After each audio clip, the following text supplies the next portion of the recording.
Welcome. This lesson starts with a story, mine, and turns it into your starting point. Picture sitting at the kitchen table at 6 a.m., coffee cooling, staring at family photos, and feeling a knot in your stomach. Not from lack of love, but from realizing your home had quietly become a place where everyone edited themselves. That moment changed everything, and it's where your journey toward a truthful home begins too. So here's what we'll unlock together. First, you'll learn to spot the tiny everyday habits that quietly erode honesty at home. Then we'll reframe honesty, not as a rule you enforce, but as a culture you build. You'll learn to recognize that feeling of relief that tells you you're on the right track. And finally, you'll commit to small daily practices instead of grand one-time declarations. Let's dig in. Let's start with the uncomfortable truth. You say, "I'm fine," when you're not. You let small lies slide because they feel easier than a hard conversation. These aren't dramatic betrayals. They're shortcuts, little off-ramps from the hard road of truth. And the hardest part to admit, as the parent, you may be the one who started it, but shortcuts never take you where you actually want to go. Noticing the pattern is your necessary first step. Now, before guilt creeps in, hear this. You're not alone. Maybe a quick "I already brushed my teeth" from your 6-year-old stings because you know it's not true. Maybe you've told your partner work was fine when it was actually a disaster, just to skip the explaining. These moments are common. Plenty of tired, well-meaning parents wrestle with them. So approach this with curiosity, not shame. It's a starting point, not a verdict on your character. Here's the reframe that changes everything. Honesty isn't a rule you enforce, it's a culture you build. Rules put you in the role of enforcer. Culture makes truth feel natural, and it starts small, with a single honest sentence spoken when a lie would have been easier. Then notice the relief that follows, like exhaling after holding your breath too long. That relief is the first sign you're heading in the right direction. So how do you actually build that culture? Not with punishments or a list of rules on the fridge. Those don't work. What works is rhythm, small, repeatable daily practices that make truth feel natural instead of heroic. Picture a 5-minute morning check-in or a dinner question that opens a door instead of closing one.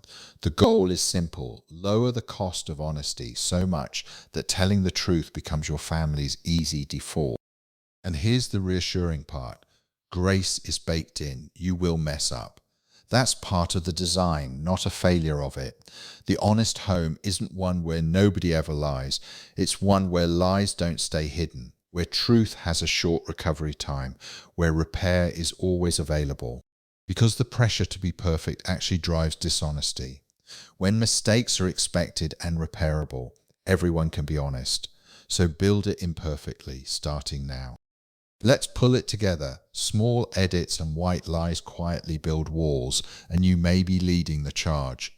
But you're not alone. These little dishonesties are common. Honesty isn't a rule you enforce. It's a culture you build. What works is rhythm, small, repeatable practices that make truth feel natural instead of heroic. And grace is baked in. You will mess up, and repair is part of the design. Now let's turn that into action. Here's your homework. This week, notice one moment where you took a shortcut from the truth to dodge a hard conversation. Then speak one truthful sentence today when a lie would have been easier, and pay attention to the relief that follows. Choose one small daily rhythm, like a brief morning check-in, to begin practicing, and decide right now that you want a truthful home, giving yourself full permission to build it imperfectly. Welcome. Here's what nobody tells you when you become a parent. You're not just teaching your kids to be honest. You're up against a whole world that teaches them to edit, filter, and curate. In this lesson, we'll name the real problem you're facing at home and why it's harder than anyone admits. Once you see it clearly, you can finally start to respond. So where are we headed? First, we'll recognize the cultural and digital forces competing with honesty in your home. Then we'll look at how exhaustion quietly erodes truth-telling in family life. We'll unpack the pattern of quiet drift that pulls families apart. And finally, we'll reframe the goal. It's not about becoming a different parent, it's about building an honest home. Let's dig in. Every day, your kids swim in a culture that rewards performative perfection. Instagram shows them carefully posed versions of other people's lives. Text messages let them craft responses that hide what they really feel. Even at school, some answers get praised and others get the side eye. The lesson sinks in fast. What's real isn't always welcome. So before you blame yourself, understand you're attempting something hard against powerful currents. And we, the parents, are tired, so tired. When you're that depleted, truth-telling feels like one more chore. It's easier to say, when your kid asks if Santa's real than to have the real talk. Easier to tell your spouse, I'm not mad at 10 p.m. than to unpack it. Exhaustion quietly writes your family's script. Honesty starts by naming that out loud. The real threat isn't a dramatic collapse, it's a quiet drift. Your teenager tells you less because honesty leads to a lecture. Your 8-year-old hides small mistakes, fearing disappointment more than the lie itself. You and your partner start living in parallel, carrying secrets too heavy to share, but not heavy enough to force the issue. The house still stands, but nothing breaks all at once. That's what makes it so hard to catch. I've seen this in families that love each other deeply. Love isn't the missing ingredient. These parents adore their kids. These kids would do anything for them. But listen to this. Love without transparency is like a house without windows. You can still live in it, but you're cut off from the light. You start bumping into things. You lose sight of what's actually happening in the rooms around you. So what's actually missing? It isn't desire. You try more questions and your kids pull back. You read articles about active listening, try it at dinner and it feels forced. Everyone's relieved when the plates are cleared. The advice is good in theory, impossible in practice. What's missing is a method that works in real tired homes. And the goal isn't a new self. It's building a home where truth moves like air. Let's pull it together. You're not just teaching honesty, you're competing with a culture of curation. Exhaustion makes honesty feel like a luxury you can't afford. The danger is quiet drift, not dramatic collapse. Remember, love without transparency is like a house without windows. And screens make secrets easy by shifting the path of least resistance. Hold all of that as we move into action. Now, do this today. First, notice one place where your child is rewarded for a curated version of themselves rather than the real one. Next, catch yourself saying, I'm fine out of tiredness, and ask whether it's true. Then ask which family member has been telling you a little less lately and why. And finally, make the single decision to stop letting exhaustion write the script in your home. Welcome. This lesson introduces the Honest Home Method, a simple map for building a truthful home. It isn't flashy, and there's no secret technique that transforms your family overnight. What there is instead is a path made of small moments and daily choices. By the end, you'll see the whole map before you walk it, and you'll understand that you just need to start walking. Here's where we're headed. First, you'll learn the 5 parts of the method and how they connect and build on each other. Then we'll unpack why safety has to come before truth in your home, a counterintuitive idea that changes everything. And finally, you'll see that honesty isn't one clever technique, but something built through small, repeatable daily practices. Let's start with the map. The whole method moves through 5 parts. Understand, reframe, practice, repair, and become. Each builds on the one before it, but this isn't a ladder you climb perfectly. You don't need to master one part before you begin the next. Honesty in your home is a path, not a flashy secret. It's made of daily choices and the accumulated trust of 1,000 tiny, truthful exchanges. The author compares it to learning to cook. You gather the ingredients, you learn the techniques, you make a mess, you clean it up, and over time you become someone who can feed people without thinking about every step. That's exactly how honesty grows in a home. You won't get it perfect at first, and you don't have to, you just keep showing up and practicing. Most parents jump straight to fixing behavior before they've understood the problem. That's like putting a bandage on a wound you haven't cleaned. So the first part asks you to look directly at what's actually happening. Not to shame anyone, but to get clear. Name the white lies, spot the protection traps, notice the digital drift, and see the real price your family pays. You can't solve a problem you won't name. Next comes the mental shift. Stop thinking of honesty as a set of rules and start seeing it as a language your family speaks together. 3 pillars hold up an honest home: transparency, truth, and integrity. But here's the counterintuitive core: safety comes before truth. Your children tell you hard things when they know those hard things won't break your relationship. Build that safety first, and the truth follows naturally. Practice is the engine of the whole method, and here it gets concrete. You'll learn a 5-minute morning check-in and a dinner table debrief that doesn't feel like an interrogation. There's a visual truthometer even young kids can use, a repair script for when things go sideways, and a weekly family huddle that turns honesty into a team sport. These aren't theories, they're tools you can start using tomorrow morning. No method is honest if it ignores failure. We all fall off the truth wagon, parents, kids, teenagers alike. Repair means minding the grace gap, that space between who we want to be and who we are, and coming back to fix the breach without letting guilt derail you. Then comes become, when honesty stops feeling like work and starts feeling like breathing. Make it a spouse project and leave a generational gift. Let's pull it together. The method rests on 5 parts you can begin without perfecting the one before.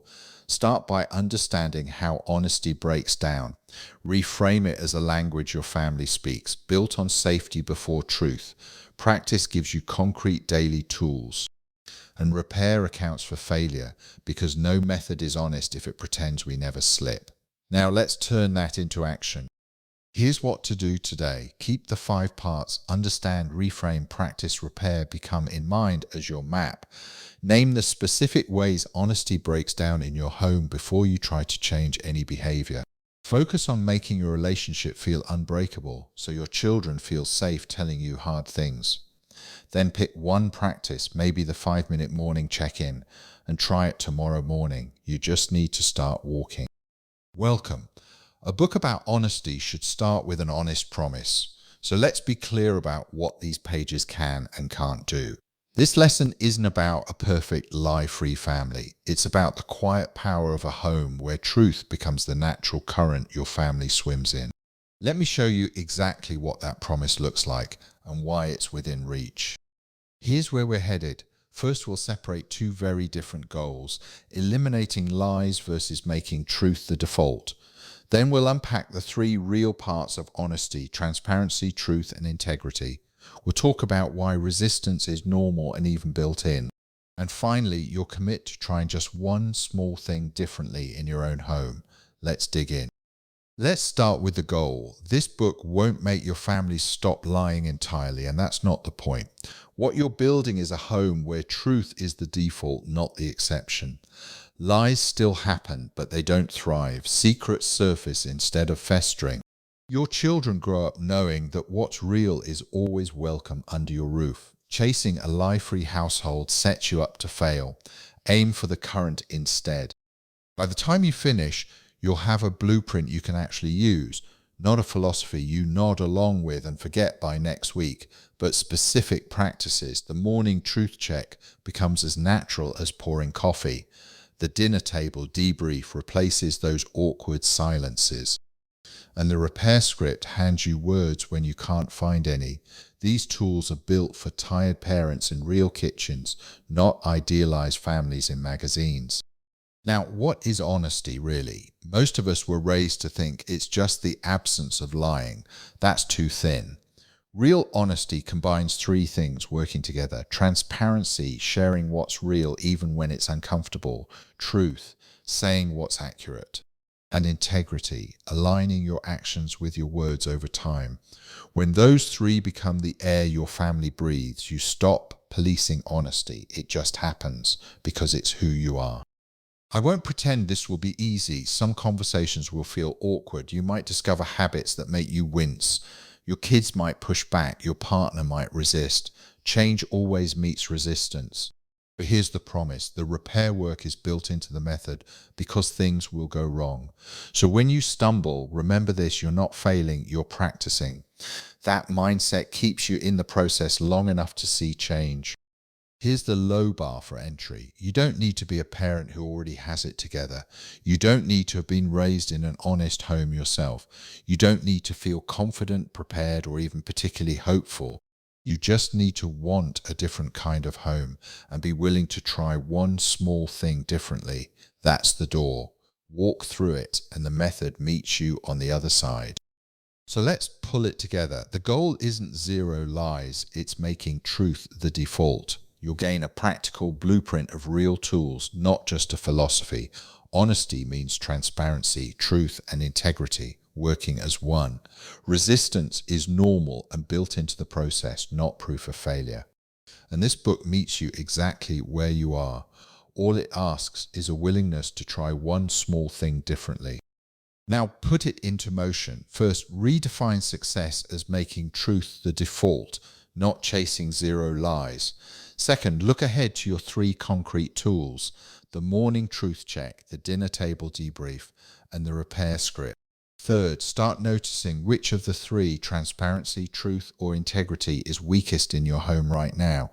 And when you hit awkwardness or pushback, treat it as practice, not proof you're failing. That's your first step through the door.